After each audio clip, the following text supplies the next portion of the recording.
Hello guys, welcome back to Tech Tricks Tutorials.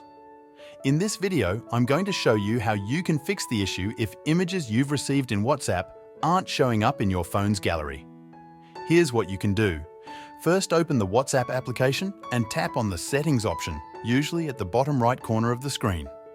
From there, select Storage and Data. Within Storage and Data, you'll see the option for Media Auto Download.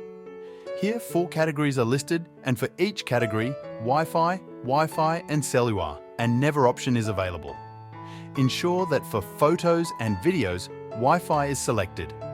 This ensures that any photos you receive in WhatsApp will be automatically downloaded to your iPhone. Additionally, return to the Settings section, tap on Chats, and make sure that Save to Photos is enabled.